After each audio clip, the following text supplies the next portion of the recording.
완도와 더불어 함께하는 완도 주사랑교회. 오늘 우리 교시 하나님 말씀은 로마서 12장 15절에서 21절까지 말씀입니다. 로마서 12장 15절에서 21절까지 우리 하나님 말씀을 한 절씩 교독해서 읽겠습니다. 즐거워하는 자들과 함께 즐거워하고 우는 자들과 함께 울라. 서로 마음을 같이하며 그들의 마음을 두지 말고 어려운 안들에 처하며 스스로 지혜 있는 할만하다. 아무에게도 악을 악으로 갚지 말고 모든 사람 앞에서 선한 일을 도모하라.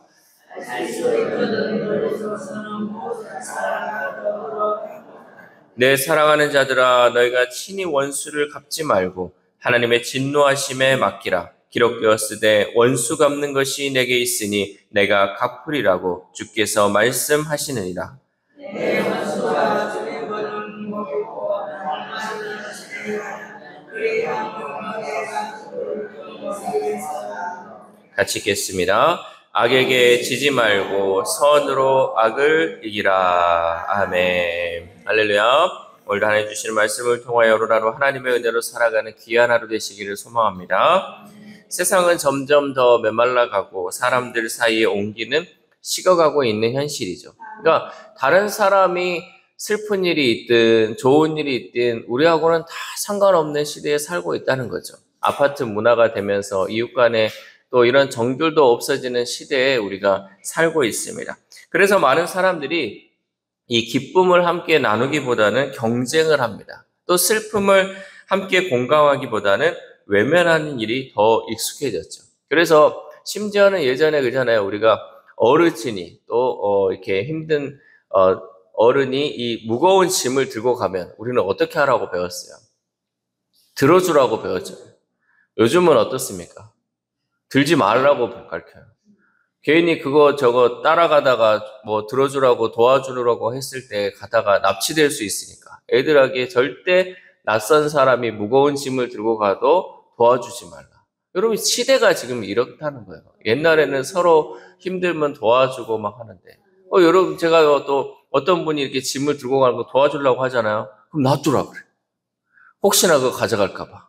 이런 시대가 지금 오늘날의 시대라는 거죠. 이런 시대에 바울은요. 삶으로 드리는 예배가 바로 이웃과의 관계에서 드러나야 한다라고 말씀하고 있습니다.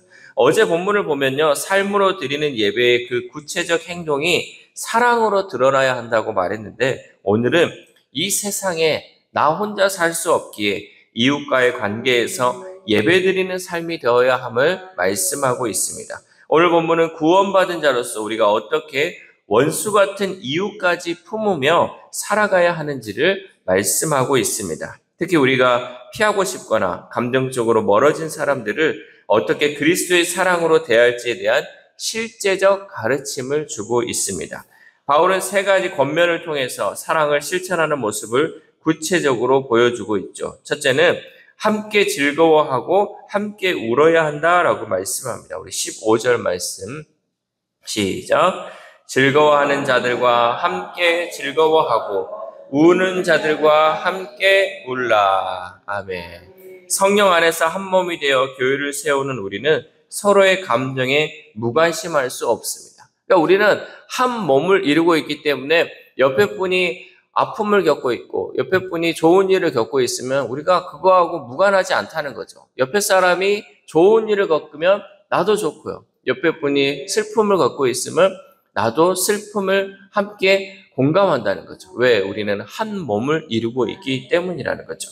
영국의 신학자 존 스토트는 이렇게 말했습니다. 사랑은 결코 다른 사람들의 기쁨이나 고통과 멀리 떨어져 있지 않다라고 얘기를 했어요.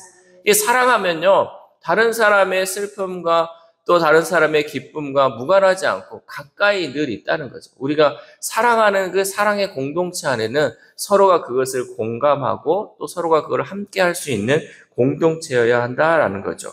사랑하고 성령으로 한 몸이 되면요, 우리는 기쁨도 함께 하는 것이고 슬픔과 고통도 함께 나누는 공동체가 되어야 한다라는 거죠. 또한 16절에서는 이렇게 고백합니다. 우리 16절 시작. 서로 마음을 같이하며 높은 데 마음을 두지 말고 도리어 낮은 데 처하며 스스로 지혜 있는 채 하지 말라. 아멘. 이 권면은 그리스도의 삶이 겸손과 연대 안에 있어야 함을 보여줍니다. 예수님은 언제나 사회에서 가장 낮은 자들의 친구가 되셨습니다. 그러니까 예수님은 늘 낮은 자들의 친구, 또 낮은 자들과 함께 했는데요. 요즘 그리스도인들은 낮은 자와 함께 하기보다 높은 자와 함께 하려고 하죠. 그래서 정치 대통령이나 이런 쪽으로 하는 사람들하고 손을 맺어가지고 거기에서 이 얘기 저 얘기 다 하고 다니고. 주님이 그렇게 하셨습니까? 주님이 로마에 통치하는 그 통치자들과 함께 밥 먹으면서 그런 여러 가지를 했습니까? 아니었다는 거죠.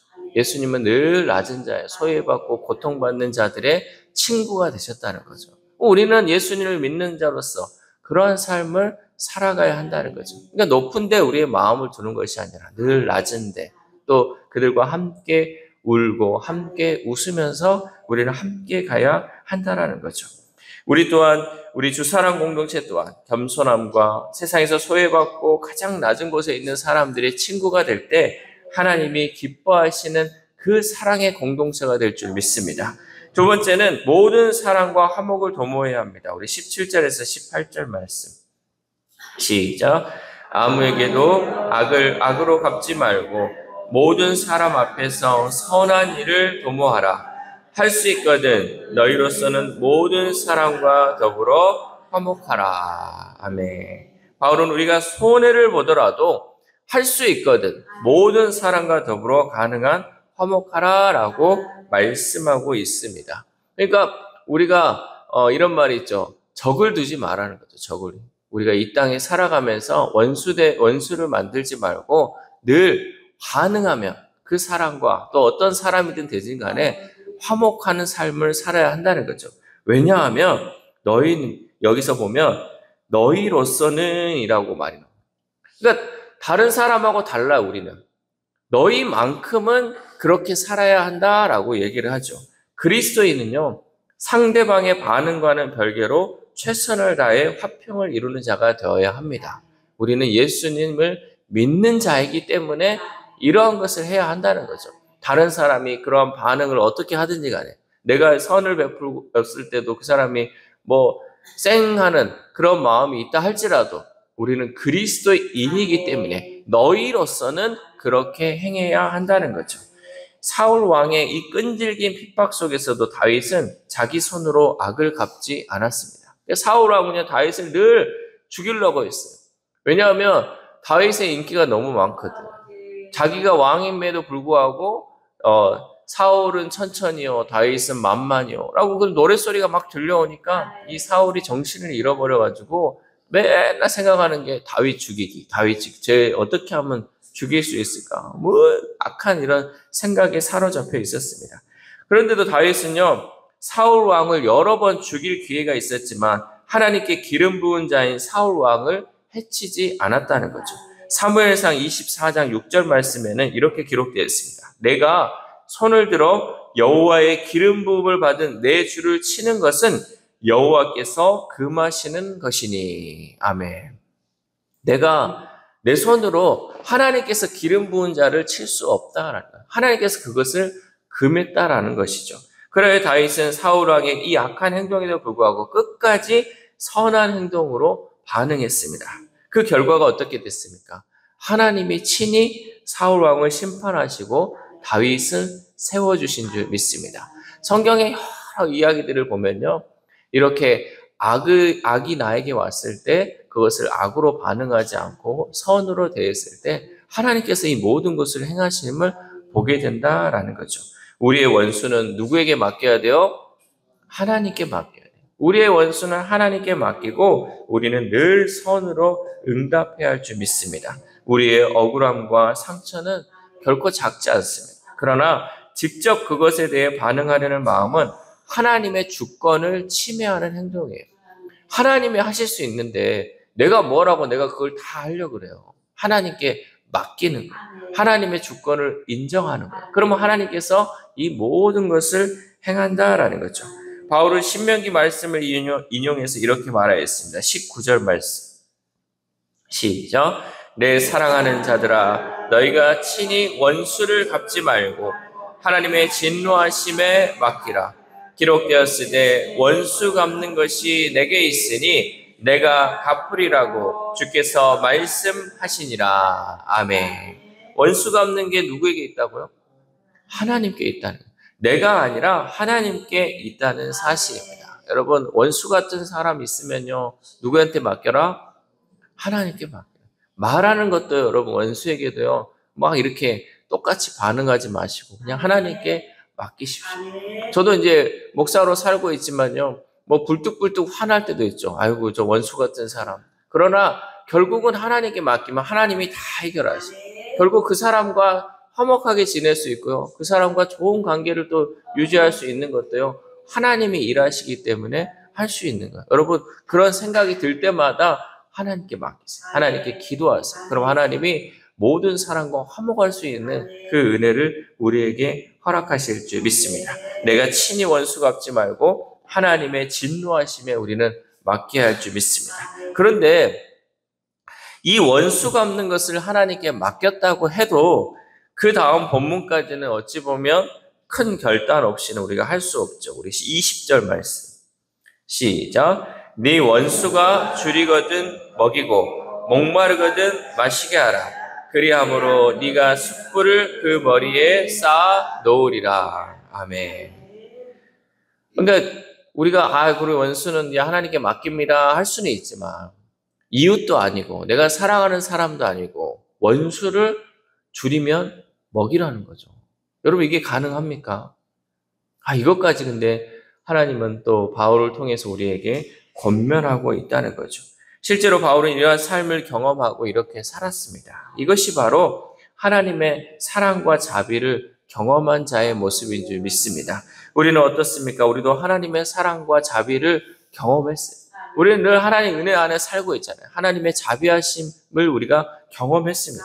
그렇다면 우리는 어떻게 살아야 합니까? 바울의 그 겉면처럼 네 원수가 줄이거든 먹이고 목마르거든 마시게 해야 한다라는 것이죠.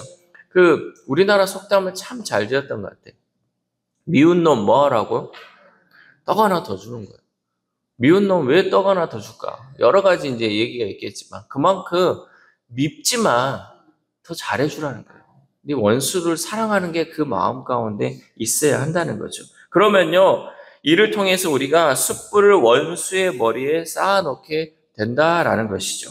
숯불을 머리에 쌓는다는 표현은 잠언에서 나오는데 원수에게 선으로 응답함으로써 그로 하여금 양심의 가책을 느끼게 하고 회개로 이끄는 사랑의 방식을 의미합니다.